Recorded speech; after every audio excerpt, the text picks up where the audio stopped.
Chapter 2. Santiago received and controlled the pass without breaking his stride.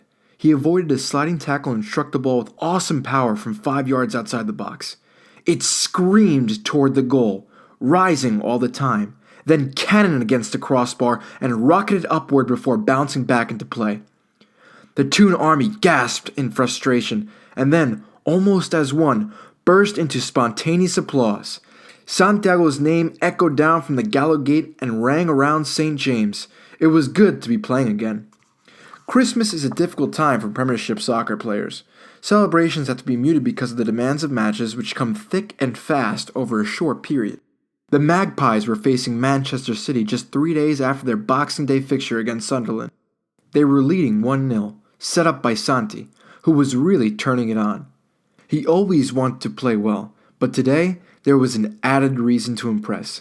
His mother, Rosa Maria, and his 15-year-old half-brother, Enrique, had arrived that day from Madrid and were watching up from the stands. Rain was bucketing down and the wind was swirling on a dismal English winter's day. Not the greatest welcome for Rosa Maria and Enrique. Playing conditions were atrocious, but Santiago was looking to sign off the match in style as it went into the final few minutes, if he got the chance. Suddenly, the chance came, and not surprisingly, it came on account of conditions on the field.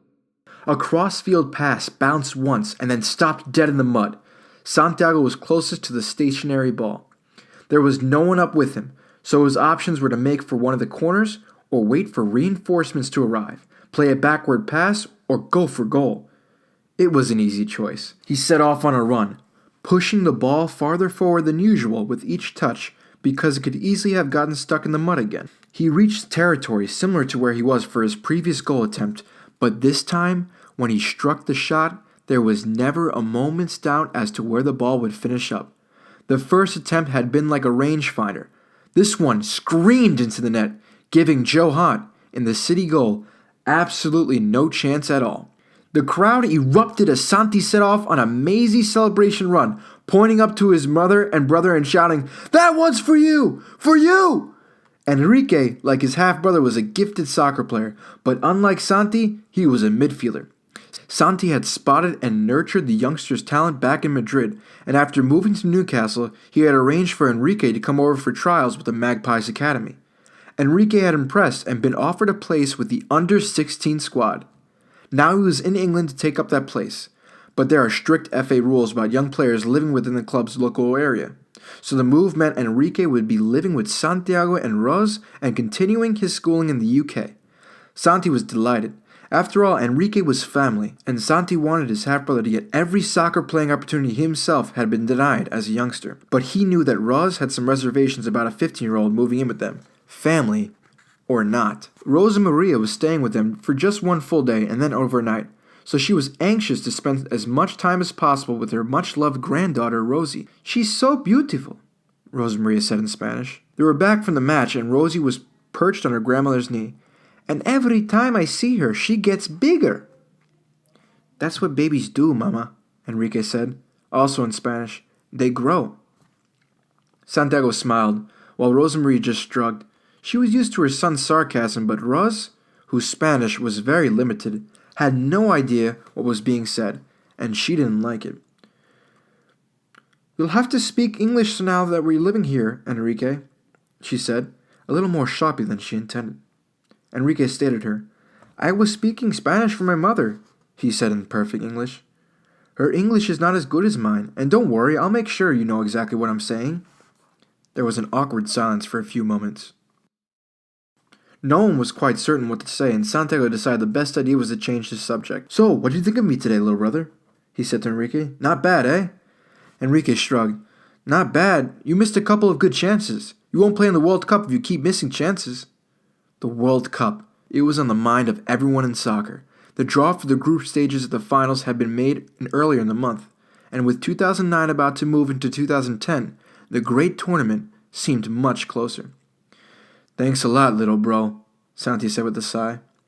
Santi's journey to international soccer has been as rocky as the road to club success, and as complicated. When the international call first came, it came as expected from Mexico, the country of Santiago's birth and of his late father's birth. But Santi had never actually played for Mexico, and after the 2006 World Cup, he'd receive another call from Spain, the country of his mother's birth and the country where he was, at the time, plying his trade for Real Madrid. It was a big decision, and one Santi felt he couldn't and shouldn't make alone. A family summit was arranged. Santi's Mexican grandmother, Mercedes, and his brother Julio flew in from their home in Los Angeles. And from the other side of Madrid, Rosa Maria and Enrique made the considerably shorter journey. The family sat down together over a meal, and they all had their say, but there was little argument. Santi instinctively felt he wanted to play for Spain, and no one disagreed. "Why should you choose Mexico?" said Mercedes, as blunt and down-to-earth as ever. "Your father took us across the border to America when you were just 10 years old. All you ever knew in Mexico was poverty." So Santiago chose Spain. He played in a couple of friendly matches and notched his first international goal. But then, the succession of injuries began, and he quickly slipped from the international radar.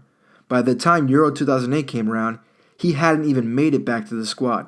And Spain, inspired by world-class frontmen Fernando Torres and David Villa, took the European champions title in spectacular style. Now, just days from World Cup year, Santi had made it back into the squad and had played his part in the later stages of qualification, albeit mainly as a substitute. But Enrique was right. If Santi was going to make it into the World Cup starting lineup, he had to take his chances and make it difficult for the Spanish manager to leave him out. And he also had to stay injury-free. End of chapter 2.